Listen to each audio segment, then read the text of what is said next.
एक बार भोला बाबा और माता पार्वती गगन विहार करते हुए जा रहे थे। रास्ते में एक गांव में पंचायत हो रही थी, कोई चीज का फैसला हो रहा था। तो माता पार्वती कहने लगी कि भोलेनाथ ये क्या हो रहा है। तो भोलेनाथ कहने लगा कि ये पंचायत है, यहाँ कोई फैसला हो रहा है, यहाँ पर दूध का दूध और पानी का पानी छाना जाता है। तो गौरा माँ कहने लगी भोलेनाथ मन ने तो यो फैसला दिखाते, ये दूध का दूध और पानी का पानी कैसे छानते हैं, मन ने तो वो फैसला दिखाते। अब भोलेनाथ बोला फैसला तो हो लिया, पब्लिक उठ उठ के जान लगी, अब कोई फिर दोबारा से कोई काम होगा जब दिखाऊं। बोले ना भोलेनाथ मन तो पहले ही दिखाते। तो भोलेनाथ कहने लगा कि ठीक है।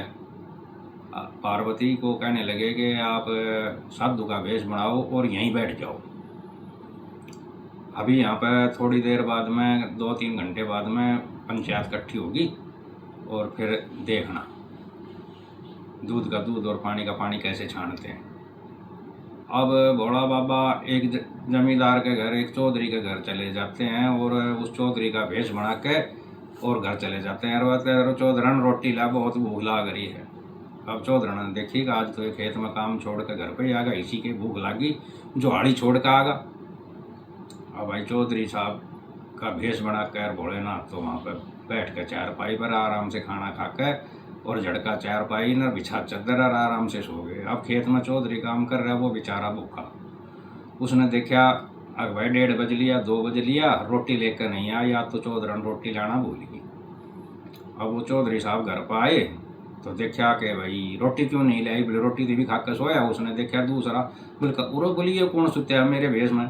देखा तो दोनों सेम। अब चौधरन पड़ गई चक्कर में, इनमें से मतलब जो है मेरा घर वाला कौन सा। अब उसने जी देखे कि ये तो दोनों सेम है, कोई फर्क नहीं है, सेम कपड़े पहन रहे हैं, सेम हाइट, सेम सब चीज, डुप्लीकेट एकदम सेम टू सेम। अब चौधरन ने जी ग्राम पंचायत में पहुंची गए, गाँव राम मेरा फैसला करो, इनमें से मेरा घर वाला कौन सा है। अब भाई पंचायत करी गई। पंचायत के अंदर सारे पंच सरपंच इकट्ठे हो गए, गाँव राम इकट्ठा हो गया। बोले भाई ये तो नया फैसला है, देखेंगे कैसे फैसला करेंगे, इनमें से असली जाट कौन सा है वो देखेंगे। अब जी वो पंच बैठ गए, सरपंच बैठ गए, और अब पंच दिमाग लगा रहे हैं भाई क्या करा जाए। तो एक पंच के दिमाग में आ गया भाई इनमें से कोई भी हो, एक छड़िया आदमी है जो भेष बना के और वो फलाना जाट बन के बैठेगा। अब उस पंच ने कहा कि भाई कुम्हारों के से एक मटका लाया जाए, मतलब घड़ा लाया जाए और एक ढक्कन लाया जाए। एक आदमी दौड़ के गया, वो कुम्हारों के से एक घड़ा और एक ढक्कन लेके आ गया।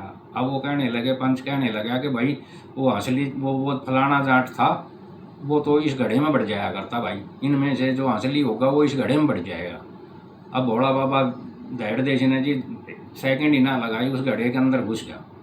जैसे भोला बाबा घड़े में घुसते ही और ढक्कन बंद कर दिया। और ढक्कन बंद करते ही बोले भाई इसको ले जाओ और इसको दूर जंगल में ले जाकर गहरा गड्ढा बना के उसके अंदर दबा दो।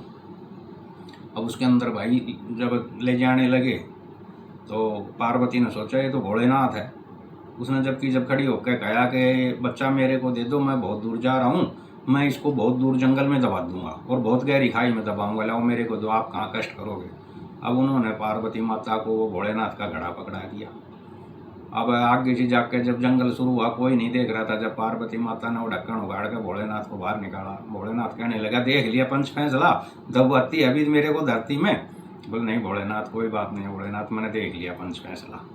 तो वह दोस्तों ये पंच फैसला तो यहीं पर ख़त्म होता है। आप हमारी वीडियो को लाइक और सब्सक्राइब करें, आगे एक कहानी अलग कहानी और सुनाएंगे। जय हिंद जय भारत।